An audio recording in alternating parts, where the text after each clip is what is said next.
शुक्लाम्बरधरं विष्णुं शशिवर्णं चतुर्भुजं प्रसन्नवदनं ध्यायेत् सर्वविघ्नोपशान्तयेत् गजाननपद्मार्कं गजाननमहर्निशम् अनेकदन्तं भक्तानाम् एकदन्तमुपास्महे शान्ताकारं भुजगशयनं पद्मनाभं सुरेशं विश्वाकारं गगनसदृशं मेघवर्णं शुभाङ्गं लक्ष्मीकान्तं कमलनयनं योगिहृज्यानगम्यं वन्दे विष्णुं भवभयहरं सर्वलोकैकनाथम् गुरुर्ब्रह्मा गुरुर्विष्णु गुरुर्देवो महेश्वरः गुरुर्साक्षात् परं ब्रह्म तस्मै श्रीगुरवे नमः।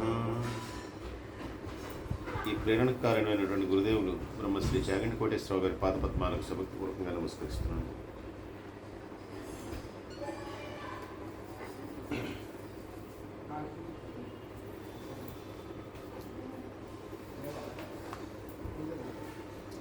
ఉత్తర పీఠికలో మనం ధ్యానం వరకు చెప్తున్నామండి.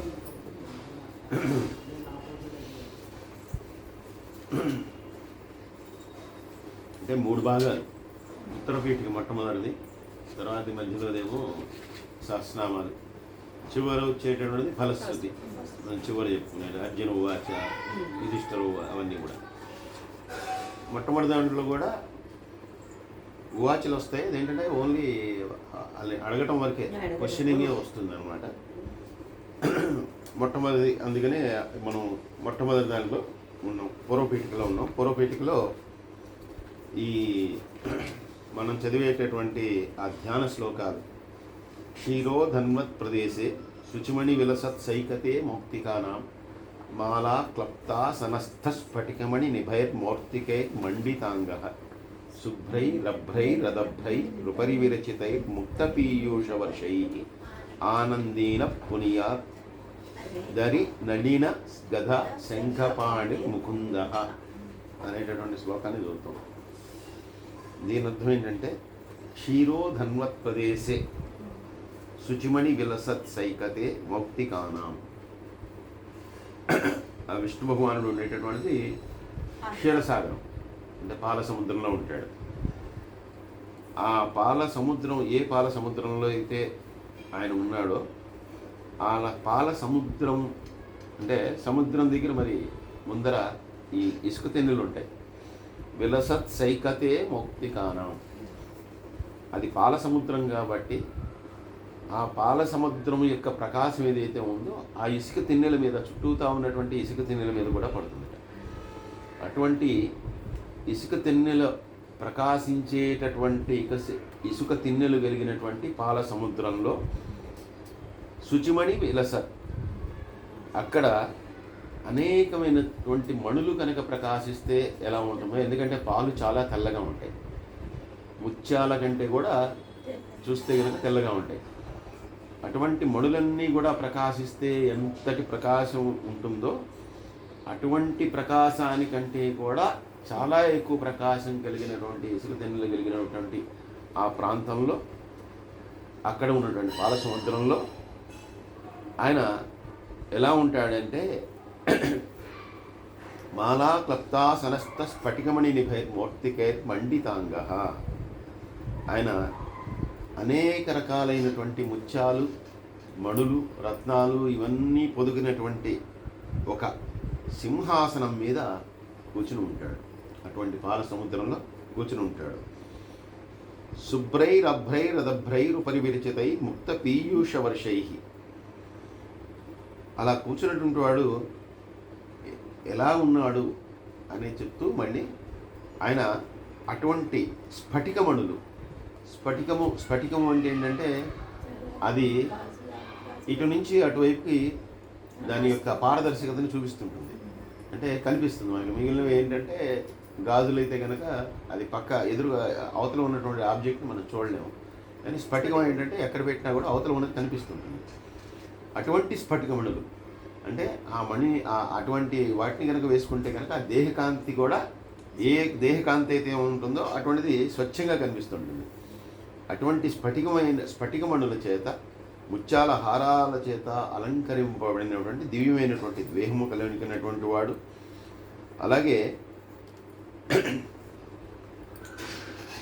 ఆ పైన ఉన్నటువంటి, అంటే ఎక్కడ ఏ ప్రాంతంలో అయితే ఆయన ఉన్నాడో మరి అంటే మనపైనే ఉంటుందండి, ఆకాశం ఉంటుంది.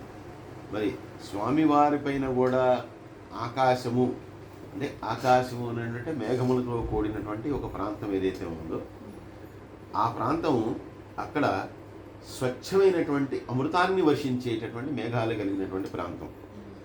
అటువంటి ప్రాంతంలో ఉన్నటువంటి వాడై ఆనందీన పునియాత్ అరి నలిన గదా శంఖపాణిర్ ముకుంద. అక్కడ ఉన్నటువంటి వాడు చేతిలో ఏం పట్టుకున్నాడంటే ఆయనకి చతుర్భుజాల్లో 4 ఆయుధాలు ఉంటాయి. మనం చెప్పుకుంటాం శారంగ ధనస్సు ఇవన్నీ ఉంటాయని.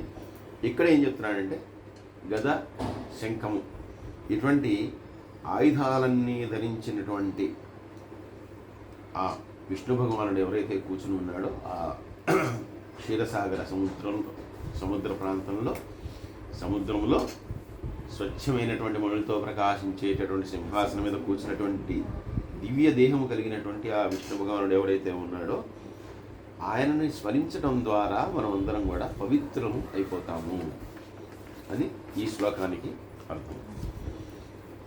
ఆ తర్వాత శ్లోకం భూపాదౌ యస్య నాభి వియదసుర నిలశ్చంద్ర సూర్యౌ చ నేత్రే కర్ణావాసా శిరో యోర్ముఖమపి దహనో యస్య వాసోయమబ్ధి అంతస్థం యస్య విశ్వం సురనర ఖగగో భోగి గంధర్వదైత్యై చిత్రం రమ్యతే తం త్రిభువనవపుషం విష్ణుమీశం నమామి.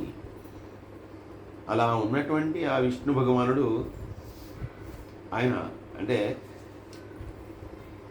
మన దేహానికి ఎలా అయితే కాళ్ళు, చేతులు ఇవన్నీ కూడా తలకాయ ఇవన్నీ ఎలా అయితే ఉంటాయో ఆ స్వామివారి యొక్క మరి దేహాన్ని కనుక తీసుకుని దాన్ని కనుక వర్ణిస్తే కనుక ఆయన భూపాదవు భూమండలం ఏదైతే ఉందో అదంతా కూడా ఆయన యొక్క పాదాలు. యస్య నాభి ఆకాశం ఏదైతే ఉందో అది ఆయన యొక్క నాభి ప్రాంతము. అంటే భూమి నుండి ఆకాశం వరకు మరి ఎన్ని వేల కిలోమీటర్ల ఎత్తు అయితే ఉందో, ఆకాశం అంటే ఏమీ లేదు, శూన్యమే. కానీ ఇదంతా కూడా భూమి ఆయన పాదాలైతే అది ఆయన యొక్క నాభి ప్రాంతం. అంటే ఆయన శిరస్సు ఇంకా ఏ ప్రాంతంలో ఉంది అంటే పూర్తిగా వ్యాపించి ఉన్నటువంటి వాడు అనేటటువంటి అర్థం కూడా ఇక్కడ వస్తుంది. అంతగా వ్యాపించి ఉన్నటువంటి వాడు, సమస్తమును వ్యాపించి ఉన్నటువంటి వాడు. అలాగే ఆకాశము ఆయన యొక్క నాభి ప్రాంతం అయితే కనుక ఉండేటటువంటి వాయువు ఏదైతే ఉందో మనకు కూడా వాయువు ఏమిటి అండి, మన ప్రాణశక్తి ఏదైతే ఉందో అది వాయువే. అందుకే కదా ఎప్పుడైతే లోపల ఉన్నటువంటి వాయువు వెళ్ళిపోతుందో అయిపోయింది. ఇంకా ఆ వాయువు ఏదైతే ఉందో ఆయన యొక్క ప్రాణముగా కలిగి, అలాగే సూర్యుడు, చంద్రుడు కర్ణావాసాశిరో చంద్రసూర్యో శౌర్యో చ నేత్రే, చంద్రుడు సూర్యుడు ఆయన యొక్క నేత్రములుగా కలిగినటువంటి వాడు. అలాగే దిక్కులన్నీ కూడా కర్ణావాస శిరో, దిక్కులన్నీ కూడా ఈ అష్టదిక్కులు ఏవైతే ఉన్నాయో నైరుతి, వాయువ్యము, ఆగ్నేయము, ఈశాన్యము, ఈ దిక్కులన్నీ కూడా ఆయన యొక్క చెవులుగా కలిగినటువంటి వాడు. అలాగే స్వర్గలోకం ఏదైతే ఉందో అది ఆయన యొక్క ముఖము. స్వర్గలోకం ఏదైతే ఉందో ఆయన యొక్క ముఖము. ఎందుకంటే ముఖము అనేటటువంటి పవిత్రమైనటువంటి స్థానం. అందుకని ఆ పవిత్రమైనటువంటి స్థానాన్ని స్వర్గానికి ఇచ్చారు. స్వర్గంలో ఎవరు ఉంటారు? ఎవరి పాపములైతే నివృత్తి కాబడతాయో, ఎవరైతే ఎటువంటి పాపములు వారిని అంటవో అటువంటి వారు మాత్రమే ఆ స్వర్గమునకు చేరటానికి అర్హత కలిగి ఉంటారు. ఎప్పుడైతే వారి యొక్క పాపం అనేటటువంటిది క్షీణించిపోతుందో మళ్ళీ ఆ స్వర్గం నుంచి మళ్ళీ వాటి తోసివేయబడుతున్నారు, మత్స్యలోకంలో కిందకు వచ్చేస్తున్నారు. అందువల్ల అటువంటి పవిత్రమైనటువంటిది ఏదైతే ఉందో ఆయన యొక్క ముఖము. అలాగే సముద్రము అంతా కూడా ఈ సముద్రాలు ఎన్నైతే ఉన్నాయో ఇవన్నీ కూడా సముద్రములన్నీ కూడా ఆయన యొక్క కట్టుబట్టగా ఆయన కట్టుకునేటటువంటి ఒక వస్త్రములాగా ధరించినట్టుగా ఈ సముద్రములన్నీ కూడా ఆయన చుట్టూ తిరుగుతూ ఉంటాయి. అలాగే ఇంకా సమస్తమైనటువంటి పశువులు, మానవులు, దేవతలు గోవులు, సర్పాలు, గంధర్వలు, వీళ్ళందరూ కూడా అంటే ఎటువంటి ప్రాణకోటి జీవకోటి ఏదైతే ఉందో ఇవన్నీ కూడా ఆయన యొక్క శరీరంలో వాళ్ళందరూ కూడా సంచరిస్తూ ఉంటారు. ఈ ప్రాణకోటి అంతా ఆయనలో సంచరిస్తూ ఉంటారు. ఎలా వాళ్ళు సంచరిస్తున్నారంటే, ఎందుకంటే భగవంతుని చేరుకోవటం అనేటటువంటిదే చాలా గొప్ప విషయం. అలా సంచరించేటటువంటి వీళ్ళందరూ కూడా ఆనందంతో ఆయనకి నమస్కరిస్తూ ఉంటారు.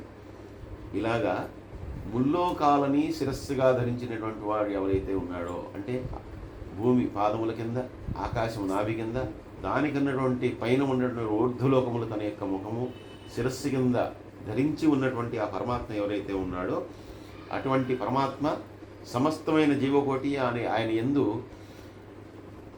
ఆనందంతో సంతోషంతో సంచరిస్తూ ఉన్నటువంటి ఆ మహావిష్ణువుకి నేను నమస్కరిస్తున్నాను అనేటటువంటిది ఈ భూపాదో యశ్చనాభి ప్రియదసుర నిలశ్చంద్ర సూర్యోచనే అనేటువంటి శ్లోకానికి అర్థం.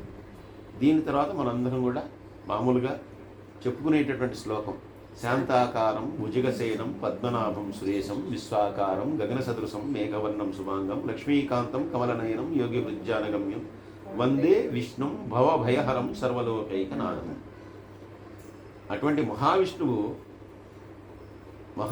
ఎలా ఉంటాడు, ఎక్కడ ఉంటాడు అనేటటువంటి మొట్టమొదటి 2 శ్లోకాల్లో చెప్పుకున్నాం. ఇప్పుడు ఆయన యొక్క ఇంకా మళ్ళీ ఆయన యొక్క గుణాలు అంటే అలా ఉన్నటువంటి విష్ణువు ఎలా ఉన్నాడు, ప్రసన్నమైనటువంటి స్వరూపం కలిగినటువంటి వాడు. అంటే ఎటువంటి, ఎందుకంటే ద్వంద్వములకు అతీతుడే పరమాత్మ అని చెప్పుకున్నాం. అంటే ఆయన సుఖము, దుఃఖము, అలాగే కోపము, ఇటువంటివి ఏవి కూడా, ఆనందము, ఇవన్నీ కూడా లేనటువంటి వాడు. ద్వంద్వములు అనేటటువంటి ఆయనకి లేవు. అలా ఎవరికైతే లేవో వాడు ఎలా ఉంటాడు, వాడు ఎప్పుడూ ప్రసన్నంగానే ఉంటాడు. ఎప్పుడైతే మనకి ఇవన్నీ ఉంటాయో అప్పుడే మనం ప్రసన్నంగా ఉండలేము, ఎందుకంటే ఇవన్నీ మనని బాధిస్తూ ఉంటాయి. కాబట్టి ఇవన్నీ లేవు కాబట్టి ఆయన ప్రసన్నమైనటువంటి స్వరూపం కలిగినటువంటి వాడు. శాంతాకారం, ఆకారం అంతా కూడా, స్వరూపం అంతా కూడా శాంతముతో నిండి ఉంటుంది. అలాగే భుజగ సేనం, భుజగము అంటే పాము, దాని మీద సేవించినటువంటి వాడు. పద్మనాభము, నాభి యందు పద్మము కలిగినటువంటి వాడు. ఆ పద్మము నుంచి బ్రహ్మగారు ఆయన ఆవిర్భవించాడని చెప్పుకుంటాం. సురేశం, సురలకు ఈశుడు, అంటే ఈశుడు అంటే ప్రభువు, దేవతలందరికీ కూడా ప్రభువు. విశ్వాకారం, ప్రపంచమంతా కూడా, ప్రపంచము అంటే మళ్ళీ ఇక్కడ ప్రపంచం అంటే కేవలం మనం ఉన్నటువంటి ఈ భూలోకం మాత్రమే మనం ప్రపంచం. మనకి ప్రపంచం అంటే ఇదే, అంటే అమెరికా నుంచి ఇండియా దాకానో ఆస్ట్రేలియా దాకానో ఇదే మనకి తెలిసిన ప్రపంచం. ఎందుకంటే దీన్ని మించినటువంటి ప్రపంచాలు మనకు తెలియదు, ఎందుకంటే మనంతా ఎప్పుడు కూడా ఇక్కడే పడి కొట్టుకుంటాం కాబట్టి ఇక్కడ ప్రపంచం అంటే ఏంటంటే సమస్తమైనటువంటి లోకాలు. 14 లోకాలు ఏవైతే ఉన్నాయో, ముల్లోకాలు అని చెప్తారు కానీ 14 లోకాలు ఏవైతే ఉన్నాయో ఆ 14 లోకాలు అంతటా కూడా వ్యాపించి ఉన్నటువంటి వాడు. మరి ఈయన అంతటా వ్యాపించి ఉంటే కనుక మరి బయట కూడా ఏదైనా ఉండాలి కదా. ఇప్పుడు ఒక గది ఉంది, గది అంతా కూడా కాంతి వ్యాపించి ఉంది అంటే గది బయట చీకటి ఉంది కదా. అంటే దీన్ని మించినటువంటి ప్రదేశం ఏదైనా ఒకవేళ ఉంటే కనుక ఆ ప్రదేశంలో కూడా ప్రకాశించేటటువంటి వాడు. అంటే ఆయన లేనటువంటి, ఆయన వ్యాప్తి చెందినటువంటివి, ఆయన ఉండనటువంటి ప్రదేశం ఏదీ లేదు అని చెప్పడం మళ్ళీ దీని యొక్క అర్థం. సమస్త లోకాలని వ్యాపించి ఉన్నాడు. మళ్ళీ ఆ లోకం బయట ఏదైనా ఉందా అంటే వాటన్నిటినీ కూడా తన యొక్క ప్రకాశంతో ప్రకాశింపజేస్తూ ఉన్నాడు. అంటే ఆయన సర్వత్రా వ్యాపించి ఉన్నటువంటి వాడు. మేఘవర్ణం శుభాంగం, మేఘములు, నీలి రంగులో ఉండేటువంటి మేఘములు, నల్లగా ఉండేటటువంటి మేఘములు కానీ తెల్లగా ఉండేటువంటి మేఘములు కాదు. ఎందుకంటే ఆ స్వామివారిది నీలవర్ణము అని చెప్పి మనకి చెప్తారు. విష్ణువు నీలవర్ణంలో ఉండేటటువంటి వాడు, కృష్ణుడు మాత్రమే నల్లగా ఉండేటటువంటి వాడు. అందుకే ఆయన పేరు కృష్ణుడు. అవతారంలో ఒక అవతారంగా వచ్చాడు కాబట్టి. లేదంటే కనుక రాముడు కానీ విష్ణువు కానీ వీళ్ళందరూ కూడా నీలిమేఘ శ్యామ అని చెప్పి అంటారు. అంటే నీలంగా ఉండేటటువంటి రంగుతో ఉండేటటువంటి వాడు. పరమశివుడేమో ధవళఛాయతో ఉండేటటువంటి వాడు, పూర్తిగా తెల్లగా ఉండేటటువంటి వాడు ఆ పరమశివుడు. అటువంటి వాడు. అలాగే మేఘవర్ణం శుభాంగం, అటువంటి మేఘముల యొక్క రంగులతో ప్రకాశించేటటువంటి వాడు. సర్వశుభములను కలిగించేటటువంటి వాడు, సర్వశుభంకరుడు. ఇంకా ఆయన అలాగే సర్వశుభంకరమైనటువంటి లక్షణములు కలిగినటువంటి వాడు. లక్ష్మీకాంతం కమలనయనం, లక్ష్మీకాంతుడు, లక్ష్మీదేవికి ప్రియమైనటువంటి వాడు, లక్ష్మీ వల్లభుడు. అలాగే కమలనయనం, పద్మముల వంటి నయనములు కలిగినటువంటి వాడు. దేవతలందరినీ కూడా, దేవతలనే కాదు కవులు కూడా ఎవరిని పోల్చినా కూడా ఆ పద్మాలు ఎలా అవుతే ఉన్నాయో అలాంటి కన్నులు కలిగినటువంటి వాళ్ళు అని చెప్పి వాళ్ళ కన్నుల్ని పోల్చడం జరుగుతుంది. అంటే ఒక్కొక్క అవయవాన్ని ఒక్కొక్క పుష్పముతో కానీ, లేదంటే ఒక్కొక్క పదార్థంతో కానీ, సంపెంగ వంటి నాసిక, దొండపండు వంటి పెదవి, అంటే ఏవైతే చక్కని పదార్థములు, చక్కని వస్తువులు ఏవైతే ఉన్నాయో వాటితో పోలుస్తారు. అందుకని అటువంటి పద్మములనే కన్నులుగా కలిగినటువంటి వాడు. యోగి హృద్యాన గమ్యం, అంటే మహామహులైనటువంటి యోగులు వాళ్ళందరూ కూడా నిరంతర ధ్యానపరులు, వాళ్ళందరూ కూడా ఆయన ఆ పరమాత్మని వాళ్ళు స్మరిస్తూ ఉంటారు. కాబట్టి ఎక్కడ ఉండి స్మరిస్తున్నారు, ఎక్కడ చూసి స్మరిస్తున్నారు అంటే మనలాగా ఏవో ఫోటోలో లేదంటే బొమ్మలు, విగ్రహాలు, గుళ్ళో వెళ్ళి వాళ్ళు స్మరించారు. వాళ్ళు కూర్చుని ఒక చోట ధ్యానంలోకి వెళ్ళిపోతే కనుక వాళ్ళ హృదయమునందే వాళ్ళు ఆ పరమాత్మని స్మరిస్తారు. ఆ హృదయమునందే వ్యాపించి ఉన్నటువంటి వాడు పరమాత్మ. అటువంటి పరమాత్మని తెలుసుకుని చేసేటటువంటి వాడే యోగి. ఆ యోగ సాధనతోటి దాన్ని సాధిస్తాడు, లోపల ఉన్నటువంటి పరమాత్మని తెలుసుకోగలుగుతాడు. ఆయన అంటే ఇది జీవుడు, అది పరమాత్మ, ఈ రెండు వేరు వేరు అనేటటువంటి దాన్ని దాటి వెళ్ళినటువంటి వాడు యోగి. అటువంటి మహానుభావుల యొక్క హృదయమునందే గోచరించేటటువంటి వాడు. వందే విష్ణు భవభయహరం సర్వలోకైకనాథం, సమస్త లోకాలకి ప్రభు అయినటువంటి ఆ విష్ణువు ఎవరైతే ఉన్నాడో ఆయన ఎవరు అంటే భవభయహరం, ఆయన భయాలన్నింటినీ కూడా, సంసార భయాన్ని తొలగించేటటువంటి వాడు. భయం అంటే ఎందుకు ఉంటుందండి మనకి? సంసారంలో ఉన్నాం కాబట్టి భయం. సంసారంలో లేకపోతే కనుక భయం ఎవరికీ లేదు. ఇప్పుడు మన ప్రాణానికి ఏదైనా అయిపోతుందేమో అనేటటువంటి భయం, మొట్టమొదటి భయం. ప్రాణానికి అయిపోతుందేమో అని భయం. కొంచెం ఈ స్టేజ్ దాటిన వాళ్ళకి ఏంటంటే, సరే మనం పోతే భయం, తర్వాత మన వాళ్ళు ఎలా, నేను ఇప్పుడు ఉన్నట్టుండి వెళ్ళిపోతే కనుక నా పిల్లలు ఏమవుతారు, వాడు ఇంకా ఏదో చదువుతున్నాడు, వాడు ఇప్పుడే ఉద్యోగం చేస్తున్నాడు, వాడికి ఇప్పుడే పెళ్లి చేశాను, ఇంకా పిల్లలు పుట్టలేదు, వాళ్ళని చూడలేదు, అంటే ఏవో బంధాలు, ఏవో సంసారంలో ఉండేటటువంటి బంధాలన్నీ అలా లాగుతూ ఉంటాయి కాబట్టి నిరంతరం భయం వీడికి. కాబట్టి అటువంటి భయాలన్నింటినీ కూడా తొలగించేటటువంటి వాడు ఆ మహావిష్ణువు. అటువంటి మహావిష్ణువుకి, సమస్త లోకాలకి ప్రభు అయినటువంటి వాడికి నమస్కరిస్తున్నాను. ఇవన్నీ కూడా ధ్యాన శ్లోకాలు అన్నమాట. మొట్టమొదట ఆయనకి అనేక రకాలుగా ఉన్నటువంటి ఆ పరమాత్మని, ఆయన్ని నమస్కరిస్తూ చెప్పుకునేటటువంటి శ్లోకాలు. తర్వాత శ్లోకం మేఘశ్యామం పీతకౌసేయవాసం శ్రీవత్సాంకం కౌస్తుభోద్భాసితాంగం పుణ్యోపేతం పుండరీకాయతాక్షం విష్ణుం వందే సర్వలోకైకనాథం. ఇందాకనే చెప్పుకున్నాం, నీలి మేఘశ్యాముడు. ఈ నీలి మేఘాలు అనేటటువంటిది ఎండాకాలం ఉండవు. సాధారణంగా ఎండాకాలం అన్నీ కూడా తెల్లగా ఉంటాయి. ఎందుకంటే సూర్యుని యొక్క ప్రభావం అప్పుడు ఇప్పుడు కూడా వర్షించేటటువంటి కాలం కాదు అది. అందుకని మేఘాలన్నీ కూడా తెల్లగా ఉంటాయి. మేఘాలన్నీ ఎప్పుడు నీలంగా ఉంటాయంటే వర్షం వచ్చే ముందర మేఘాలన్నీ కూడా నీలంగా ఉండి తర్వాత అవన్నీ కూడా నల్ల రంగులోకి ఆ మబ్బులన్నీ కూడా మారిపోతాయి. అటువంటి నీలి వర్ణము కలిగినటువంటి మేఘాల యొక్క ఛాయ కలిగినటువంటి సుందరమైనటువంటి శరీరం కలిగినవాడు. పీత కౌసేయ వాసం, ఆయన కట్టుకునేటటువంటి వస్త్రాలు పట్టు వస్త్రాలు, అవి కూడా పచ్చనివి. అందుకే విష్ణువు పీతాంబరధరుడు, ఆయన శివుడు దిగంబరుడు. లేదంటే కనుక వ్యాఘ్ర చర్మాంబరధరుడు, ఆయన పులి చర్మాన్ని కట్టుకుంటాడు. పార్వతి కళ్యాణంలో కూడా చెప్పుకున్నాం. ఈయన మాత్రం ఎప్పుడు పీతాంబరధరుడు, ఎప్పుడు కూడా పచ్చని పట్టు వస్త్రాలను ధరించుకుని ఉంటాడు. అలాగే శ్రీవత్సాంకం కౌస్తుభోద్భోసితాంగం, విష్ణుమూర్తికి కూడా, ఈ వెంకటేశ్వర స్వామికి కూడా ఇక్కడ శ్రీవత్సం అంటే ఎక్కడైతే ఆ లక్ష్మీదేవి ఆయన యొక్క హృదయ స్థానంలో కొలువై ఉంటుందో అక్కడ ఆయనకి హృదయం మీద ఒక పుట్టుమచ్చ ఉంటుంది అని. శ్రీవత్సాంకం కౌస్తుభోద్భోసితాంగం అంటే కౌస్తుభము అనేటటువంటి ఒక మహామణి చేత ప్రకాశిస్తూ ఉండేటటువంటి వాడు కౌస్తుభమని ఆయన వెళ్ళవేస్తారు. పుణ్యోపేతం పుండరీకాయతాక్షం, కేవలం పుణ్యము చేసుకున్నటువంటి పురుషుల చేత మాత్రమే పొందబడేటటువంటి వాడు, అంటే మనలాంటి వారికి దక్కనటువంటి వాడు. కేవలం పుణ్యాన్ని ప్రాప్తింపజేసుకున్నటువంటి మహానుభావులకు మాత్రమే దక్కేటటువంటి వాడు. అలాగే పుండరీకాయతాక్షం, ఇందాకనేమో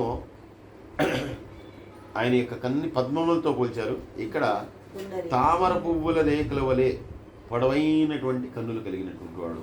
ఎందుకంటే ఇప్పుడు కళ్ళు మనమే అనుకుంటాం, చైనా వాళ్ళ కళ్ళు చిన్నగా ఉంటాయి. అంటే కళ్ళు ఎలా ఉండాలో అలా ఉంటేనే దాని యొక్క అందం. కాబట్టి ఇక్కడ తామర రేకులతోటి వాటిని పోలుస్తూ, ఆ తామర రేకులు ఎలా అయితే ఉంటాయో అట్లా పొడవైనటువంటి కన్నులు కలిగినటువంటి వాడు. విష్ణు వందే సర్వలోకైకనాథం, సర్వలోకములకు పోయినటువంటి ఆ మహావిష్ణువుకు నమస్కరిస్తున్నాను. మరొకటి ఆయన ధరించేవి చెప్పుకోవడం చివరి శ్లోకం. సశంఖ చక్రం సకిరీట కుండలం సపీత వస్త్రం సరసీరుహేక్షణం సహార వక్షస్థల శోభితం నమామి విష్ణుం శిరసా చతుర్భుజం. శంఖచక్రాన్ని ధరించినటువంటి వాడు అని చెప్పి ఇంతకుముందు కూడా చెప్పుకున్నాం. అలాగే కిరీటంతో, దివ్యమైనటువంటి కిరీటంతో, చెవులకు ఉండేటటువంటి ప్రకాశవంతమైనటువంటి కుండలములతోటి ప్రకాశించేటటువంటి వాడు, పచ్చని పట్టు వస్త్రాలు ధరించినటువంటి వాడు, పద్మముల వంటి కన్నులు కలిగినటువంటి వాడు, ముత్యాల హారాలతో కలిగినటువంటి వక్షస్థలంతో. ఎందుకంటే ఆ వక్షస్థలం మీద ఆ శ్రీవత్సం ఎక్కడైతే ఆ పుట్టుమచ్చ ఉందో ఆ పుట్టుమచ్చని మళ్ళీ వీటన్నిటిని కూడా కవర్ చేసుకోవడానికి అనేకమైనటువంటి మణిహారాలు, కౌస్తుభములు ఇవన్నీ కూడా ధరించినటువంటి వాడు. కాబట్టి అటువంటి ముత్యాల హారములతో కలిగినటువంటి వక్షస్థలంతో శోభిస్తూ ఉన్నటువంటి వాడు. అలాగే చతుర్భుజం, 4 చేతులు కలిగినటువంటి వాడు. అలాగే సహార వక్షస్థల శోభి కౌస్తుభం నమామి విష్ణుం శిరసా చతుర్భుజం. పురుషార్థాలు ఏవైతే ఉన్నాయో అంటే ధర్మార్థ కామమోక్షములు, ఎవరైతే ఆ విష్ణువుని సేవిస్తారో, ఎవరైతే విష్ణువుని పరిపూర్ణంగా భక్తి ప్రపత్తులతో ఆయన్ని ఇచ్చేస్తారో వాళ్ళందరికీ కూడా ధర్మార్థ కామమోక్షాలు అన్నీ కూడా ఇస్తాడు. అంటే ఎప్పుడైతే ధర్మాన్ని ఆశ్రయించి ఉంటాడో వాడికి కామం అనేటటువంటిది తొలగిపోతుంది. ధర్మాన్ని ఆశ్రయించినటువంటి వాడికి కామం ఉండదు. అటువంటి వాడికి ఆ ధర్మాన్ని ఆశ్రయించేటటువంటి వాడికి వాడి ధర్మం ఏ ధర్మంలో అయితే ఉన్నాడో దానికి తగినటువంటి అర్థము, అంటే దానికి తగినటువంటి సంపాదన, దానికి తగినటువంటి ఇది కూడా ఆయనే కలగజేస్తాడు. దాని తర్వాత ఆ కామ్యాన్ని తొలగిస్తాడు. ఎటువంటి కామములు ఉండవు. అవన్నీ లేనటువంటి వాడికి ఏమవుతుంది? మోక్షం వస్తుంది. కాబట్టి ఇటువంటి ఎవరైతే ఈ ధర్మార్థ కామ మోక్షాలన్నింటినీ కూడా ప్రసాదించగలిగినటువంటి వాడు ఎవరు ఉన్నారంటే ఆ పరమాత్మ ఒక్కడే. ఆయన తప్పితే ఎవరూ ఇవ్వలేదు. అటువంటి మహానుభావుడు ఎవరైతే ఉన్నాడో అటువంటి మహావిష్ణువు కూడా నేను తల వంచి నమస్కరిస్తున్నాను. శిరసా చతుర్భుజం నమామి విష్ణు. సరసీరుహేక్షణం అంటే తామర రేఖలు వంటి సరసీరుహం అంటే నీటిలో ఉండేటటువంటి తామర పువ్వులు కానీ పద్మములు కానీ ఇవన్నీ కూడా నీటిలో ఉంటాయి. ఆ నీటిలో ఉండేటటువంటి పువ్వుల యొక్క దాని యొక్క అక్షులు కలిగినటువంటి వాడు. అక్షి అంటే కన్ను. తర్వాత కూడా 2 శ్లోకాలు చెప్పుకుంటాం. ఛాయాయాం పారిజాతస్య హేమసింహాసనోపరి ఆసీనముదస్యామం మాయాతాక్షమలంకృతం చంద్రాననం చతుర్బాహం శ్రీవత్సాంకిత వక్షసం రుక్మిణి సత్యభామాభ్యాం సైతం కృష్ణమాశ్రయే అనేటటువంటిది. అంటే కొన్ని ఏంటంటే మనకి కాలక్రమేణా కొన్ని శ్లోకాలు వీళ్ళు అదనంగా చేర్చినటువంటి శ్లోకాలు. ఇది మాత్రం మనకి దీనిలో ఇంతవరకు చెప్పి వదిలేశారు. ఇది కూడా దానికి కూడా అర్థం చెప్పుకుంటే మొదటి వాటికి ఏవైతే ఉన్నాయో అర్థాలు అటువంటి సమానమైనటువంటి అర్థాలు కలిగినటువంటి శ్లోకమే అది కూడా. అటువంటి విష్ణువుకి నమస్కరిస్తున్నాను అని చెప్పిన తర్వాత అప్పుడు మనం ఆ విష్ణువుని కీర్తించుకునేటువంటి నామాల్ని పలకటం మొదలు పెడతాం. విశ్వం విష్ణుర్వ హరి ఓం అని చెప్పి ఒకసారి అనుకుని, విశ్వం విష్ణుర్వ షట్కారో భూతభవ్య భవత్ ప్రభు భూతకృత్ భూతబుద్భావో భూతాత్మ భూతభావన. ఇవన్నీ కూడా ఎందుకంటే మొట్టమొదట ఆ పూర్వపీఠికలని మనం చెప్పుకుంటాం. అనుష్టుప్ ఛంద అని వస్తుంది. అంటే ఇవి శ్లోకాలన్నీ కూడా మనం చదవగలిగేటటువంటి రీతిలో సులభంగా చదువుకోవడానికి ఏంటంటే 4 పదాలతో ఒక లైనుతో ఒక శ్లోకము 8 పదాలతో ఉంటుంది. ప్రతి కూడా 8 కంటే ఎక్కువ పదాలు లేకుండా. కాకపోతే ఇదేంటంటే ఒక స్తోత్రంలా చదువుకుంటున్నాం కాబట్టి దీన్ని ఏం చేశారంటే వాటిని కలపటానికి మధ్యలో కేవలం వాటికి కావాల్సినటువంటి పదాలు వాడారు. ఇప్పుడు తల్లి తండ్రి ఇవి 2 పదాలు, కానీ 2 కలిపి చెప్పేటప్పుడు తల్లి తండ్రులు అంటే ఎప్పుడైతే అది బహువచనం అయిపోయిందో దానికి లు అనేటటువంటిది యాడ్ అయింది. కానీ దాని అర్థాన్ని తీసుకుంటే మళ్ళీ కొత్తగా తల్లి తండ్రి కాకుండా మళ్ళీ ఒకళ్ళు ఎవరు రాదు. తల్లిదండ్రులు అంటే ఇద్దరే, అన్నదమ్ములు, అన్న తమ్ముడు. కాబట్టి ఎప్పుడైతే కలిపామో తమ్ములు అయిపోయింది. కాబట్టి అలాగే ఈ పదాలన్నింటినీ కూడా అనుష్టుప్ ఛందస్సులో ఆ కలిపేటప్పుడు వచ్చేటటువంటి మిగిలినవి, కానీ నామాలు మాత్రం మళ్ళీ మామూలుగా ఉంటాయి. అలాగే విశ్వం విష్ణుర్వషట్కారో అని ఇందులో పెట్టుకున్నాడంటే ఇదే కనుక మనం మామూలుగా సహస్రనామాలతో ఆయన పూజించాలంటే కనుక ఓం విశ్వాయ నమః, విష్ణవే నమః, వషట్కరాయ నమః, ఇలా దేనికి మనం చెప్పుకోవాలి. భూత భవ్య భవత్ ప్రభవే నమః అనేటటువంటి దాంతో మనం పూజ చేసుకోవాలి. కానీ ఇవన్నీ ఏంటంటే మనకి శ్లోకాలుగా ఇవన్నీ మనం చదువుకోవడానికి వీలుగా తయారు చేసినటువంటి కాదు. దాన్ని కలిపేటప్పుడు వీటన్నిటిని కూడా ఆ ఛందస్సు ప్రకారం కలిపారు. కాబట్టి ఇవన్నీ కూడా ఇలా కంటిన్యూషన్లో ఒక శ్లోకంలాగా మనకు వస్తుంది. విడదీసి మీరు మామూలుగా విష్ణు సహస్రనామాలని మామూలుగా చూస్తే కనుక విడివిడిగా ఉంటాయి అన్నమాట. ప్రతి దాని ముందర ఓంకారం వస్తుంది, ఓంకారం వచ్చి ఆ నామం వస్తుంది. మొట్టమొదటిది విశ్వాయ నమః. ఇందాక చెప్పుకున్నట్టుగా ప్రపంచం అంతా కూడా తానే అయినటువంటి వాడు. అంటే ఆయన తప్పితే ప్రపంచంలో ఇంకా ఏమీ కూడా లేదు. ప్రపంచం అంతా ఆయనే ఉన్నాడు. అటువంటి ప్రపంచం ఏదైతే ఉందో ఆ ప్రపంచం ఎవరి వల్ల వచ్చింది? మళ్ళీ ఆయన వల్లే వచ్చింది. ఏ ప్రపంచం అంతా తానే ఉన్నాడో ఆ ప్రపంచం అంతా కూడా ఆయన వల్లే వచ్చింది. ఆయన సృజించిందే కదా. ఇందా చెప్పాడు కదా, భూపాదో యస్య నాభిర్ వేదస్సు చంద్ర సూర్యోచనేత్రే. పాదాలేమో భూమి అంతా కూడా, పాదం అయితే కనుక నాభి అయితే కనుక రాసిన నాభి ప్రాంతం అంతా కూడా, ఆకాశం అయితే కనుక ముఖం అంతా కనుక దేవతలు, గంధర్వులు, యక్షులు, పుణ్యాత్ములు వీళ్ళందరూ అయితే కనుక సకమస్త జీవకోటి ఆయన ఎందుకు చెరుస్తూ ఉంటూ నమస్కరిస్తూ సంతోషంగా ఉంటే కనుక అని చెప్పాడు. మళ్ళీ ఇక్కడ విశ్వాయ నమః అంటే ప్రపంచం అంతా ఆయనే ఉన్నాడు. అలా ఉన్నటువంటి ప్రపంచానికి కారణమైంది కూడా ఆయనే. సమస్త సృష్టిని సృజింపజేసేటటువంటిది ఆయనే. అలాగే అటువంటి వ్యాప్తి చెందినటువంటి ప్రపంచం అంతట్లో కూడా ఆయనే ఉనికి. ఇంకా అంటే ఆయన తప్పితే వేరే పదార్థం అంటూ ఏమీ లేదు. సమస్తం ఏదైతే ఉందో ఆ సమస్తం కూడా ఆయనలోనే ఉంది. ఆయన మించినటువంటిది ఏమీ లేదు. ఇంకా ఆయన కాకుండా వేరే ఏమీ లేదు. ఆయన తప్పితే ప్రపంచమే లేదు. అలాగే విశ్వంతో కూడా వ్యాపించినటువంటి ఆ పరమాత్మ ఎవరైతే ఉన్నాడో ఆయనకి ఒక నమస్కారం. ఓం విశ్వాయ నమః మొట్టమొదటి మంత్రం. అది మనం చదువుకునేప్పుడు విశ్వం విష్ణుర్వషట్కారో అలా చదువుకుంటూ వెళ్ళిపోతాం. విష్ణవే నమః, విశ్వాయ నమః, విశ్వం విష్ణుర్. ఓకే, విష్ణవ్ అంటే విష్ణువు అంటే ప్రపంచమంతా కూడా, ఇది ఒక ప్రపంచం అంతా కూడా ఒక గోళంలాగా ఉంది అనుకుంటే దాని బయట ఏముంది? ఆయన యొక్క కాంతే ఉంది, ఆయన యొక్క తేజస్సే ఉంది. అంటే లోపల ఉన్నటువంటి వాడు ఆయనే, దాని బయట కాంతితో ఉన్నటువంటి వాడు ఆయనే. అంటే ఈ గోళాన్నంతటినీ కూడా తన కాంతి చేత కప్పి ఉంచేటటువంటి వాడు ఆయనే విష్ణువు. అంటే మనకి విష్ణు మనం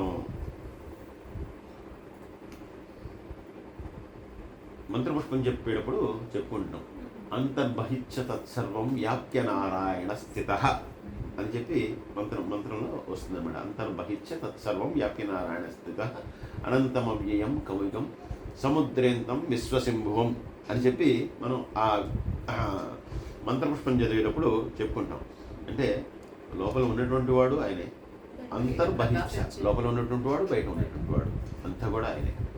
ఇలా ఈ లోపల బయట దేహంలోనూ బయట ప్రకాశంతో ఉన్నటువంటి వాడు విష్ణువు ఎలా అయితే ఉన్నాడో అలాగే ప్రపంచం అంతా కూడా ఉన్నటువంటి వాడు, విశ్వమంతా ఉన్నటువంటి వాడు ఆయనే. ఆ విశ్వమంతటిని కూడా తన తేజస్సుతో ప్రకాశింపజేస్తూ ఉన్నటువంటి వాడు ఆయనే. అటువంటి విష్ణువు కూడా నమస్కారం. అలాగే విశ్వం విష్ణుర్వషట్కారో. వషట్కారం అంటే దేవతల్ని ఆహ్వానించడం. అంటే దేవతల్ని ఆహ్వానించడం వషట్కారమా? వషట్కారం ఏమిటి అంటే, ఇప్పుడు ఒక్కొక్కళ్ళని ఆహ్వానించడానికి ఒక్కొక్క పదం ఉంది. ఇప్పుడు ఎవరైనా మనుషులు వచ్చారనుకోండి, రండి కూర్చోండి అనో వారి పేరుతోనే పిలుస్తారు. అదే కనుక ఒక కుక్కో ఏదో ఉందనుకోండి, దాన్ని మళ్ళీ అలా పిలవలేం కదా, దాన్ని ఏదో ఇజ్జు అని ఇంకోటి ఏదో పిలవాలి దాన్ని. అలాగే ఒక పసిపిల్లి వాడిని పలకరించాలనుకోండి, వాడిని ఒక రకంగా పలకరించాలి, కానీ వాడిని మనం పిలిచినట్టు రా కూర్చో అంటే వాడికి తెలియదు, అని ఏదో వాడి భాషలో వాడికి చెప్పాలి, అంటే ఎవరి భాష వాళ్ళది. అలాగే దేవతలకి ఉన్నటువంటి భాష ఏంటంటే వషట్కారము. అంటే వాళ్ళకి మనం ఏదైనా కనుక సాధారణంగా మీరు మొన్న హోమం చేశారు కదా, ఓం ఇంద్రాయ స్వాహ ఇంద్రాయ ఇదం నమమ అని చెప్పి పిలిస్తే ఆయన వస్తాడు, ఆ ఇంద్రుడు వచ్చి దాన్ని తీసుకుంటాడు అని చెప్పి దాన్ని వషట్కారం అంటారు. వాళ్ళని పిలిచేటటువంటి పద్ధతులను, దేవతలను ఆహ్వానించేటటువంటి పద్ధతి ఏదైతే ఉందో ఆ దేవతల్ని ఆహ్వానించేటటువంటి పద్ధతిని ఏంటంటే వషట్కారంతో వాళ్ళందరినీ కూడా పిలుస్తారు అని చెప్తారు. అలాగే దేవతలకు ఇచ్చేటటువంటి హవ్యము, అలాగే పితృదేవతలకు ఇచ్చేటటువంటిది కవ్యము అని చెప్తారు. అలాగే అంటే ఎవరికి ఇష్టమైనటువంటి దాన్ని, ఎవరు ప్రీతి చెందేటటువంటి దాన్ని వాళ్ళు ఇస్తేనే వాళ్ళు దానికి వస్తారు, అంతే కదా. మనం ఒక్క బిస్కెట్ వేస్తే మనం వెళ్తాం, మనకి భోజనం పెడతానో కాఫీ ఇస్తేనో మనం వెళ్తాం, బిస్కెట్ వేస్తే అది వస్తుంది. కాబట్టి ఏ ప్రాణికి దాన్ని బట్టి అది. అలాగా దేవతలందరూ కూడా అటువంటి వషట్కారముతో వాళ్ళందరినీ కూడా ఆహ్వానించవలసి ఉంటుంది. అలా దేవతలని ఆహ్వానించేటటువంటి, దేవతలని తృప్తిపరిచేటటువంటి ఆ వషట్కారం ఏదైతే ఉందో ఆ వషట్కారాన్ని ఆయన వశంలో ఉంటాడు. యజ్ఞ పురుషుడు, యజ్ఞభోక్త ఆయన. అంటే యజ్ఞములకు కారణం ఆయనే, యజ్ఞమును చేయించేటటువంటిది ఆయనే. ఆ యజ్ఞములో వేసినటువంటి హవ్యములన్నింటినీ కూడా తీసుకునేటటువంటి వాడు ఆయనే. దేవతలందరూ ఎవరంటే ఆయన యొక్క పార్ట్స్. ఎందుకంటే సమస్త సృష్టి ఆయన నుంచే వస్తుంది, ఆయన కాంతి ఏమీ లేదు అని చెప్పుకుంటున్నాం. అంటే చివరికి ఏది వెళ్ళినా కూడా బిగ్ బాస్ ఆయనే. కాబట్టి ఆ బిగ్ బాస్ ఏంటంటే దేవతల్ని కూడా ఆయనే సృజిస్తున్నాడు. కాబట్టి వాళ్ళందరూ తృప్తి చెందేటటువంటి వషట్కారం ఏదైతే ఉందో అది ఆయన యొక్క కంట్రోల్లో ఉంది. అటువంటి వషట్కారాన్ని తన యొక్క వశములో ఉంచుకున్నటువంటి వాడు. అంటే ఇప్పుడు ఇక్కడ మనకి అర్థం కావాల్సింది ఏంటంటే ఒక్క పరమాత్మని ప్రార్థిస్తే అందరినీ ప్రార్థించాలి దేవతలందరినీ. మన ఆఫీస్లో మనకి ఎప్పుడైతే ఒక మేనేజింగ్ డైరెక్టరో, చైర్మనో, పెద్ద పోస్ట్లో ఉన్నవాడు మన దేశం అనుకోండి, మనం పియూన్ దగ్గరికి వెళ్ళి బాబు లోపలికి వెళ్ళాలని అనుకుంటాం, డైరెక్ట్గా ఆయన దగ్గరికి వెళ్ళిపోతాం, తలుపు తీసుకుని వెళ్ళిపోతాం. చైర్మన్ మన బావమరదో మన అన్నయ్య అనుకోండి, తలుపు తీసుకుని ఆయన దగ్గరికి వెళ్ళిపోతాం. వెంటనే వీడు పియూన్ పరిగెత్తుకుంటూ వస్తాడు మంచినీళ్ళు కాఫీను తేవటానికి. అదే మనకి ఎవరు తెలియదు అనుకోండి, మనం పియూన్ దగ్గర నుంచి మొదలెట్టాలి, బాబు ఆయన కలవాలంటే ఇవాళ అపాయింట్మెంట్ లేదు, రేపు అపాయింట్మెంట్ లేదు రమ్మంటాడు. అందువల్ల ఎప్పుడైతే ఆ దేవతలందరినీ పరిచేటటువంటి వషట్కారాన్ని తన యొక్క వశంలో ఉంచుకున్నటువంటి ప్రభు ఏదైతే ఉన్నాడో ఆయన ప్రార్థిస్తే కనుక మిగిలిన వాళ్ళందరూ కూడా వెనకాలే వచ్చేస్తారు, ఆయన వెనకాలే వచ్చేస్తారు. వాళ్ళని మళ్ళీ ప్రత్యేకించి చేయాల్సినటువంటి అవసరం లేదు, ఈయన ఒక్కడిని ప్రార్థిస్తే చాలు. అటువంటి వషట్కారము వశమునందు ఉంచుకున్నటువంటి వాడు భూత భవ్య భవత్ ప్రభువు. ఇదంతా కూడా ఒకటే పదం, భూత భవ్య భవత్ ప్రభువు. భూతము, భవ్య, భవత్ అంటే పాస్ట్, ప్రజెంట్, ఫ్యూచర్, భవిష్యత్తు, వర్తమానం, ఇవన్నీ కూడా ఆయనే. మన యొక్క పాస్ట్ ఆయన వల్ల వచ్చినటువంటిది, ప్రజెంట్ ఆయన వల్ల ఉన్నటువంటిది, ఫ్యూచర్ కూడా ఆయన వల్ల రాబోయేటటువంటిది. అది ఎలా వస్తుందో మనకి తెలియదు. అదే కదా సృష్టి స్థితి లయకారకుడు, భూత భవ్య భవత్ ప్రభువు, అన్నింటినీ కూడా ఇచ్చేటటువంటి దాన్ని. ఈరోజు మనం ఏం చేస్తున్నా, మనం ఎలా ఉన్నా కూడా దానికి అంతటికీ కారణం కూడా పరమాత్మే. కాబట్టి ఈ మూడింటి కూడా, మూడు కాలాల్ని, మూడు గుణాలని, మూడు పదార్థాలని, వీటన్నిటినీ కూడా అంటే మూడు అంటే మూడు అనేటటువంటి ఇది మనకి ప్రతిదాన్ని కూడా మూడుగా చెప్తారు. అందుకే మూడు అనేటటువంటి దానికి ఆ పవిత్రత. అంటే గుణములు కూడా మూడే, సత్వ రజస్తమో గుణాలు. అలాగే వర్తమానము, భూతము, వర్తమానము, భవిష్యత్తు. ఇలాగా ఈ మూడు ఏవైతే ఉన్నాయో ఇవన్నీ కూడా, వాటన్నిటికీ కూడా ప్రభు ఎవరు అంటే ఆయన భూత భవ్య భవత్ ప్రభువు. వాటన్నిటినీ కూడా తన యొక్క వశంలో ఉంచుకునేటటువంటి వాడు. కాబట్టి దానికి ఇంకా ఎవరం కూడా మనం ఆ భూత భవ్య భవిష్యత్తు కానీ ఈ మూడింటికి కూడా మనం ఎవరం కూడా అతీతులు కాలేము. అవన్నీ కూడా వశంలో ఉంచుకునేటువంటి ఆయనకి మనం కనుక వశం అయిపోతే కనుక వాటి నుండి మనం బయటికి రావచ్చు. అప్పుడు ఇంకా భూతం లేదు, భవితవ్యం లేదు, భవిష్యత్తు లేదు, ఇంకా ఆయనలోకి వెళ్ళిపోతాం. కాబట్టి అటువంటి వాటన్నిటినీ కూడా తన యొక్క వశంలో ఉంచుకునేటువంటి 3 కాలాల్ని 3 గుణాలని అన్నింటినీ కూడా వశంలో ఉంచుకున్నటువంటి ఇది ప్రతిదానికి కూడా ఆయనకి నమస్కారం చేసుకోవటం. భగవత్ప్రభవే నమః, విష్ణవే నమః అంటే ఆయన నమస్కారం. మనం ప్రతి అష్టోత్తరం చేసినప్పుడు నమః అంటే నమస్కారం అనే వాళ్ళని పూజ చేస్తున్నాం.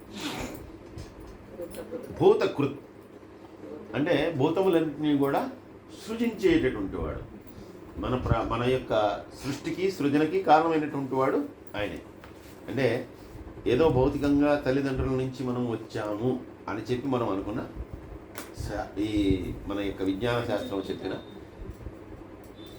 వాళ్ళ నుంచి వచ్చాము, ఈ దేహం వచ్చి ఉండొచ్చు, లేదంటే లక్షణాలు వచ్చి ఉండొచ్చు, అలవాట్లు వచ్చి ఉండొచ్చు, గుణాలు వచ్చి ఉండొచ్చు. లోపల ఉన్నటువంటి ఆ ప్రాణము ఎవరి చేత నిర్దేశింపబడినది, ఎవరి చేత కలుగుతున్నది, అది ఎవరు చెప్తున్నారు, అది మాత్రం సైన్స్ చెప్పదు. ఎందుకంటే అది ఎక్కడి నుంచి వస్తుందో కనుక చెప్పగలిగితే దాన్ని కూడా కృత్రిమంగా ఏర్పాటు చేసి మనిషి చావకుండా బతికించగలుగుతారు. కానీ అది ఆ లోపల ఉన్నటువంటి ఆ ప్రాణవాయువు ఎలా వస్తుంది అనేటటువంటిది అది తెలియనటువంటి విషయం.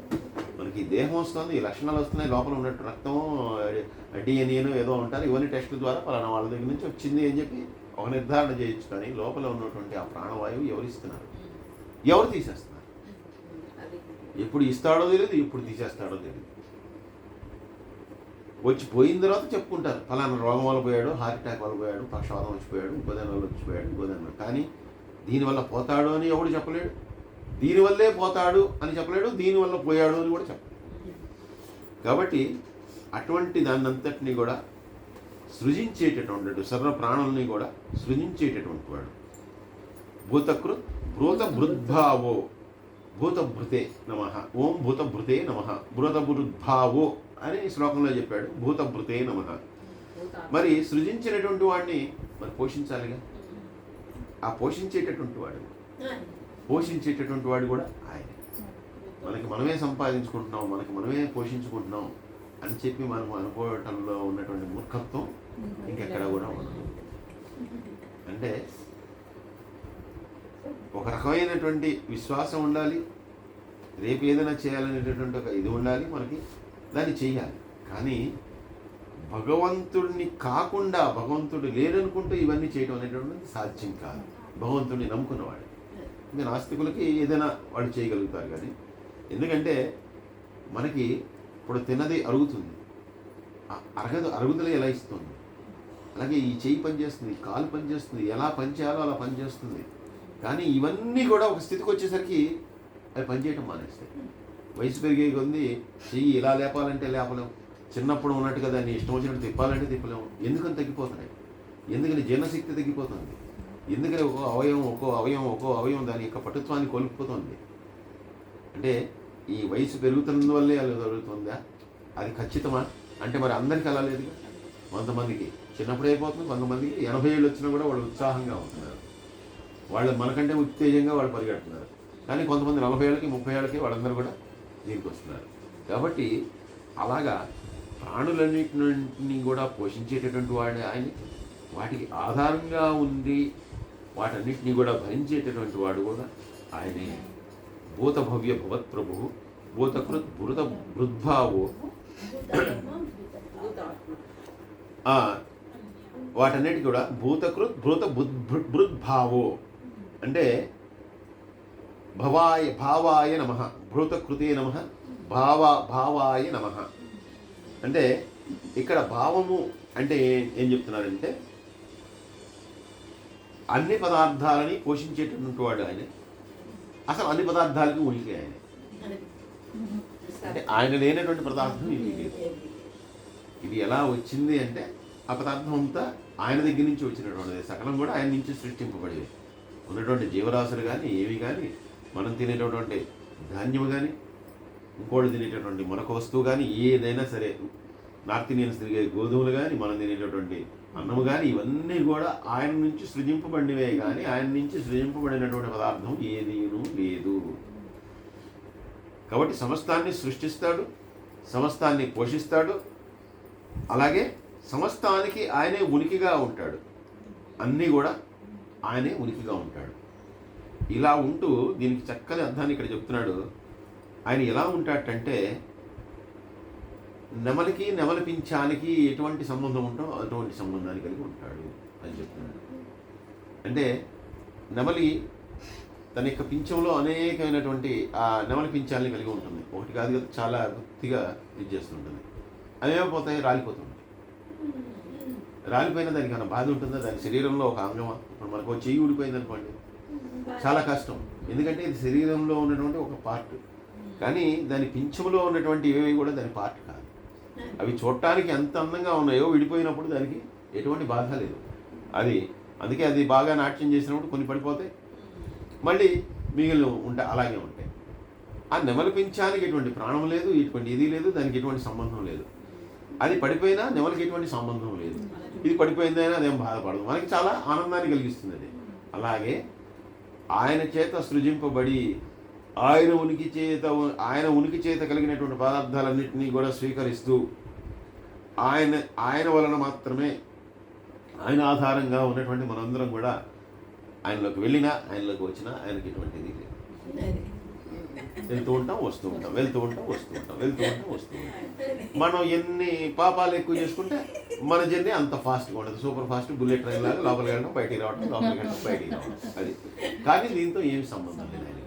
నెమలి పింఛన్లో ఎలాగైతే అవి ఊడిపోతూ ఉంటాయి, నెమలికి ఉన్నటువంటి దానిలో అలాగే ఊడిపోతుంటాయి. కాబట్టి దానితో ఏమి సంబంధం పెట్టుకునేటువంటి వాడు. భూతకృత్ భూత ఉద్వాంతో భూతాత్మ భూత భావన. భూతాత్మ అంటే ఈ సృష్టింపబడినటువంటి సర్వప్రాణి సమూహం ఏదైతే ఉందో వాటిలో ఉండేటటువంటి ఆత్మ అంతా కూడా ఆయనే. భూతాత్మ, భూతములన్నింటిలో ఉండేటటువంటి ఆత్మ ఆయనే. సృజించేటటువంటిది ఆయనే, దానిలో ఉండేటటువంటి ఆత్మ ఆయనే. అందుకే ఈ ఆత్మ ఏమవుతుంది, ఎప్పుడైతే ఈ భూతం నశించిపోయిందో మళ్ళీ ఈ ఆత్మ అందులోకి వెళ్ళిపోతుంది. అంటే ఉన్నటువంటి ఒకే ఆత్మ ఏదైతే ఉందో ఆ ఆత్మే అనేక రకాలైనటువంటి ఆత్మలుగా అనేక రకాలైనటువంటి దేహాల్లోకి పంచబడుతుంది. మళ్ళీ ఎప్పుడైతే ఈ ప్రాణము అనేటటువంటిది పోతుందో మళ్ళీ ఇవన్నీ కూడా అన్నీ కూడా ఆయనలోకి వెళ్ళిపోతున్నాయి. భూతాత్మ భూత భావన. ఇలా సమస్త ప్రాణుల్ని సృజించి పోషించి సమస్త జీవకోటికి ఉనికి అయినటువంటి ఆ పరమాత్మ ఎవరైతే ఉన్నారో అటువంటి భూతభావనుడికి అనేకమైనటువంటి నమస్కారాలు అని చెప్పేటటువంటి ఈ శ్లోకం యొక్క అర్థము.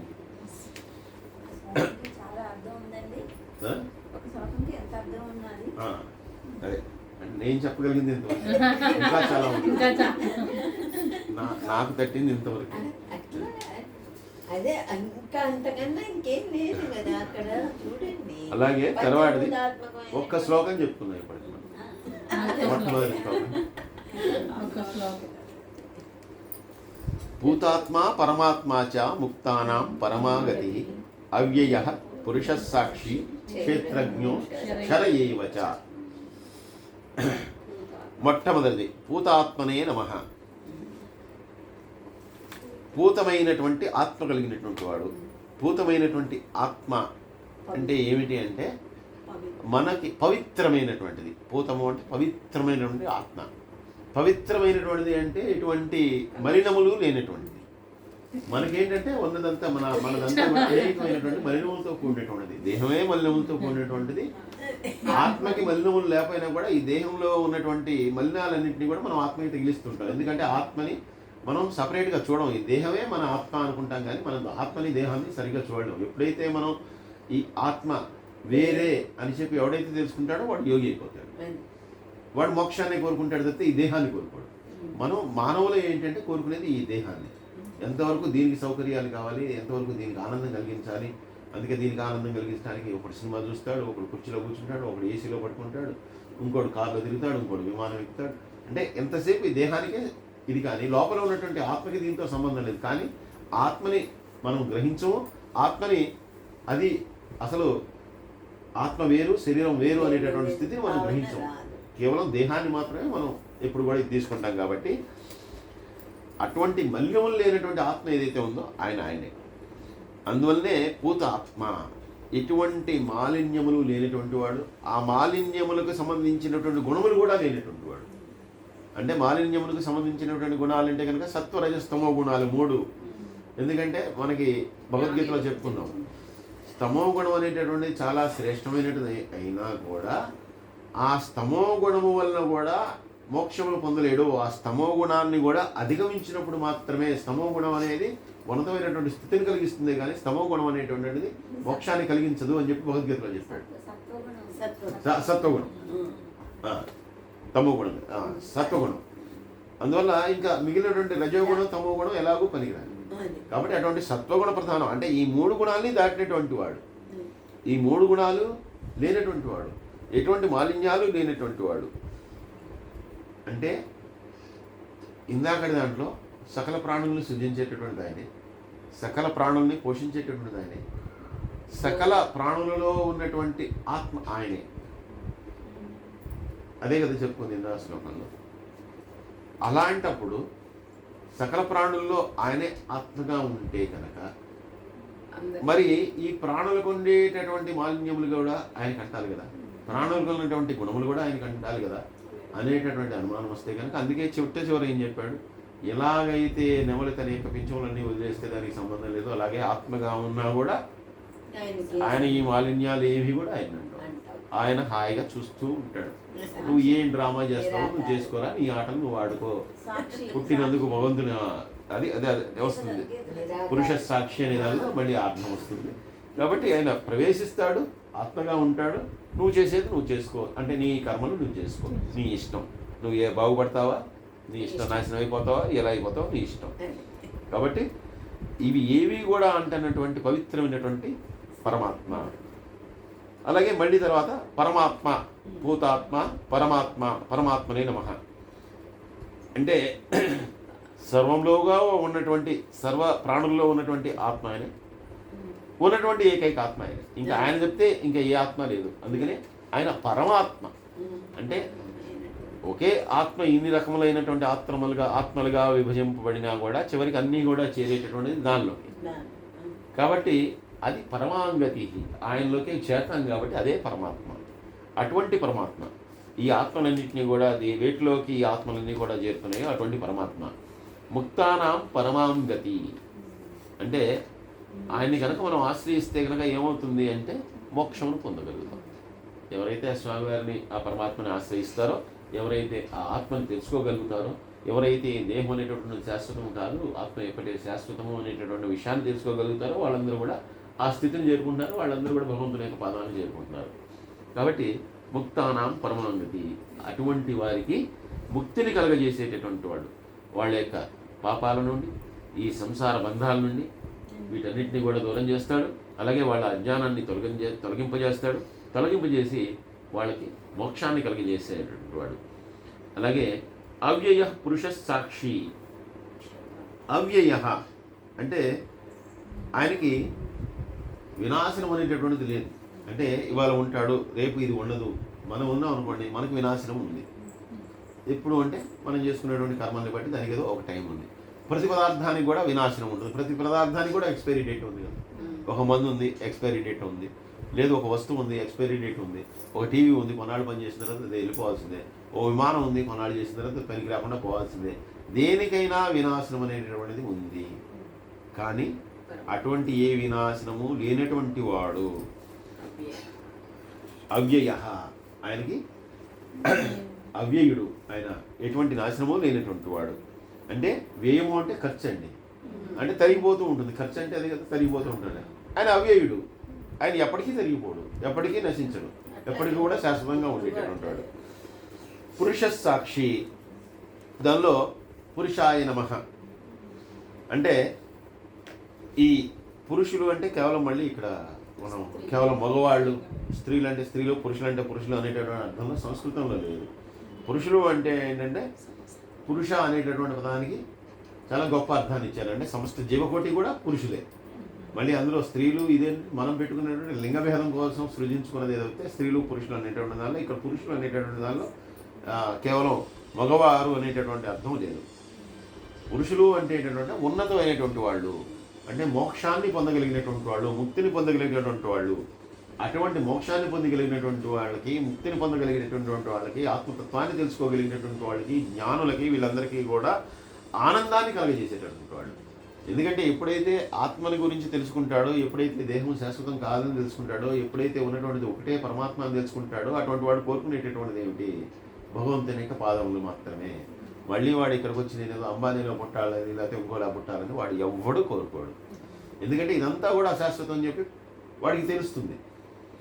మనం తెలిసినా కూడా దాన్ని ఎందుకు తప్పించుకోలేము అంటే మనకి బంధాలే కారణం. మనకి ఇలాంటివన్నీ కూడా విషయాల్ని తెలిసినా, లేదంటే ఎవరి దగ్గర నుంచి విన్నా, ఇవన్నీ కూడా అశాశ్వతం తెలుసుకున్నా, ఇదంతా ఆ తెలుసుకునేంత కాసేపే. ఎప్పుడైతే ఇదంతా కూడా అయిపోయి ఈ పుస్తకాన్ని మూసేస్తామో, మళ్ళీ బయటికి వెళ్ళిన తర్వాత మన కోరికలు ఇవన్నీ కూడా మళ్ళీ బ్రహ్మాండంగా విజృంభిస్తాయి. ఎలా అయితే దోమలు అనేటటువంటి మురికొంట్లో విజృంభించి తిరుగుతుంటాయి, అలాగే మళ్ళీ అన్నీ మన దగ్గరికి వచ్చేస్తాయి. కానీ ఈ స్థితిని దాటినటువంటి వాడైతే ఎవరైతే ఉన్నాడో వాడికి ఎక్కడికి వెళ్ళినా కూడా అదే స్థితిలో ఉండగలుగుతాడు. అటువంటి స్థితిలో ఉన్నటువంటి వాడికి కేవలం స్వామివారి యొక్క పాదాలు మాత్రమే ఆశ్రయిస్తాడు. అటువంటి వాడు ముక్తినే కోరుకుంటాడు. అటువంటి వాడికి, అటువంటి జ్ఞానాన్ని పొందినటువంటి వాడికి చక్కని ఆనందాన్ని కలగజేసేటటువంటి వాడు అయినటువంటి ఆయన పురుషుడు. అంటే ఉన్నతమైనటువంటి స్థితిలో ఉండేటటువంటి వాడు పురుషుడు. ఇక్కడ స్త్రీ పురుషులు అనేది కాదు. పురుష సాక్షి ఇక్కడ వచ్చింది. సాక్షి అంటే కేవలం చూస్తూ ఉండేటటువంటి వాడు. చూస్తూ ఉంటాడు కానీ ఏం సంబంధం లేదు, దాంతో ఏం సంబంధం లేదు. ఇప్పుడు మనం ఉన్నటువంటి ప్రకృతి అంటే ఒక చెట్టుకు ప్రాణం ఉందనుకుంటాం, లేదంటే ఒక కొండకు ప్రాణం ఉందనుకుంటాం. మన యొక్క హైందవ మతంలో ప్రతి ఒక్కటి కూడా, ఒక నది, ఇవన్నీ కూడా ప్రాణం ఉంది. అందుకే పంచభూతాల సాక్షిగా, అంటే భూమి, ఆకాశం ఇవన్నీ కూడా దేవతా స్వరూపాలు అయితే వాటన్నిటి సాక్షిగా నేను చేస్తున్నాను అని చెప్పి అంటాం కదా. అంటే అవన్నీ చూస్తున్నాయి కానీ మనం తప్పు చేస్తున్నాం అనుకోండి, అవన్నీ చెప్తున్నాయి. మనం ఒప్పు చేస్తున్నాం అనుకోండి, శభాష్ అని చెప్తున్నాయి. ఏమీ చెప్పట్లా. మనం ఏమి చేస్తామో ఇవన్నీ కూడా కర్మ, ఇవన్నీ చూస్తాయి. అందుకే చిత్రగుప్తుడు అంటే మనసులోనే ఉంటాడట ఆయన, ఎక్కడా వేరే ఉండట. ఆయనే లోపలగా ఉండి చిత్తములో ఉండి గుప్తముగా, రహస్యముగా అన్నింటినీ కూడా నోట్ చేస్తూ ఉంటాడట. అంతే చిత్రగుప్తుడు అన్ని నోట్ చేస్తాడంటారు కదా. చిత్తములో ఉండి గుప్తముగా నోట్ చేస్తాడట అన్ని కూడా. అంటే పిల్లి లోపలికి వెళ్ళిపోయి పాలు తాగేస్తుంది అనుకోండి, వంటింట్లో ఎవరు లేదు, తాగేస్తే ఎవరు చూడలేదు అనుకుంటే మనం పాలగిన మూత తీయగానే తెలిసిపోతుంది, పిల్లి తాగిందని తెలిసిపోతుంది. అలాగే మనం ఎవడు చూడట్లేదు కాబట్టి మనం తప్పు చేసేస్తున్నాం అనుకుంటే ఆ మనలోనే ఉంటాడు కాబట్టి లోపల ఉండి ఆయన మార్కులు వేస్తాడు. రైట్, నీకు నెగిటివ్ వేయాలా, 100 వేయాలా, ఏదో వేస్తాడు. దీని యొక్క ఫలితం ఎప్పుడు, పర్యవసానం ఎప్పుడు అంటే మనం అక్కడికి వెళ్ళిన తర్వాత ఉంటుంది కానీ ఇక్కడ ఉండదు. ఇక్కడ బాగానే ఉంటుంది, అక్కడికి వెళ్ళిన తర్వాత దాని పర్యవసానం ఏదో అది చూపిస్తాడు. ఆయనే చిత్రగుప్తుడు. కాబట్టి ఈ పంచభూతాలు కానీ, ఈ దేవతా స్వరూపాలు కానీ, ఇవన్నీ ఏవైతే ఉన్నాయో అవన్నీ కూడా సాక్షిభూతంలాగా చూస్తూ ఉంటాయి. కానీ నువ్వు తప్పు చేసినా, ఒప్పు చేసినా, అరే ఇది తప్పురా, ఇది ఒప్పురా అని చెప్పి మనకున్నటువంటి బుద్ధి, మనకున్నటువంటి వివేకం, మనకున్నటువంటి జ్ఞానంతో మనం తెలుసుకోవాల్సింది చెప్తే ఇంకా మళ్ళీ ఒకసారి సృజింపబడిన తర్వాత ఏమీ కూడా మనకి చెప్పవు. చెప్పిన తర్వాత సరైన మార్గంలో వెళ్తామా వెళ్ళలేదా అనేటట్టు మన యొక్క నిర్ణయం, మన యొక్క ఇష్టం అని. కాబట్టి అలా సాక్షిభూతములాగా ఉండి, ఎందుకంటే ఆత్మ తానే ఉన్నాడు కాబట్టి, ప్రతి ఒక్క శరీరంలో ఆత్మ తానే ఉన్నాడు కాబట్టి అన్నిటినీ కూడా చూస్తూ ఉంటాడు. మన శరీరము, మన మనస్సు చేసేటటువంటి పనులన్నింటినీ కూడా చూస్తూ ఉండేటటువంటి వాడు ఆయన. సాక్షినే నమః.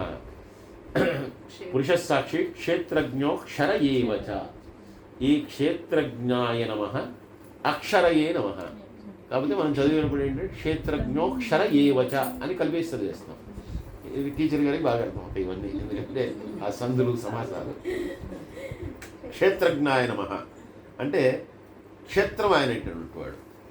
క్షేత్రం అంటే ఆ ప్రదేశం అయినటువంటి వాడు. సమస్త జీవితాలకి, అంటే మన ప్రాణులన్నిటికీ కూడా శరీరము ఇచ్చేటటువంటి వాడు ఆయనే కదా, క్షేత్రజ్ఞుడు. ఆ శరీరాన్ని ఇచ్చేటటువంటి వాడు ఆయనే డిసైడ్ చేస్తాడు.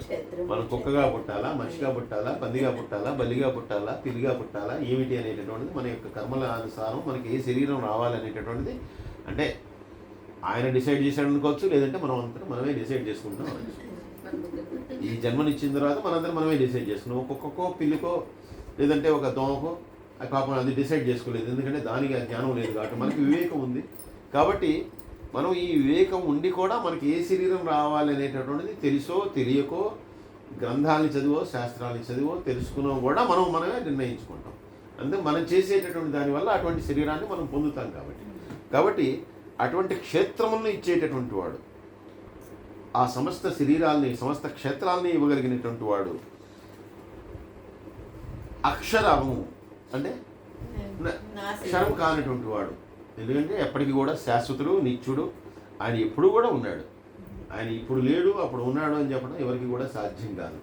మనం అది మన శివపురాణం చెప్పుకున్నప్పుడు చెప్పుకున్నాం, అలాగే భగవద్గీత చెప్పుకున్నాం, ఎప్పుడైనా చెప్పుకున్నాం. ఎందులో చెప్పినా కూడా భగవంతుని గురించి చెప్పేటటువంటిది అంటే అక్షరం. అలాగే దీనిలో ఏం చెప్తున్నాడంటే నిత్యో నిత్యానాం, ఎప్పుడు నిత్యమైనటువంటి వాడు, ఎప్పుడు కూడా ఉండేటటువంటి వాడు. ఇవాళ ఉన్నాడు రేపు లేడు అనేటటువంటి మాట లేదు. ఎప్పుడో ఎవ్వరికి తెలియనటువంటిది ఈ సృష్టి అంతా లేనప్పుడు ఉన్నాడు. ఈ సృష్టి అంతా కూడా నాశనం అయిపోయిన తర్వాత కూడా ఉంటాడు. అంటే ఉన్నటువంటి సృష్టి నాశనం అయిపోతుంది, ఉన్నటువంటి ప్రాణకోటి నాశనం అయిపోతుంది, ఈ ఆకాశం భూమి ఇవన్నీ కూడా పోతాయి. కానీ ఆ పరమాత్మ మాత్రం శాశ్వతుడై ఉంటాడు. శాశ్వతుడై ఆత్మల్లో ప్రకాశిస్తూ ఆత్మల్ని ప్రకాశింపజేస్తూ వాటన్నిటినీ కూడా సాక్షిగా చూస్తూ ఉంటాడు. ఇది ఈ శ్లోకం యొక్క అర్థం. రెండవ శ్లోకం యొక్క అర్థం. సర్వే జనా సుఖినో భవంతు, సమస్తలోకా సుఖినో భవంతు. స్వస్తి. స్వాతిలో రాశాడు 32:30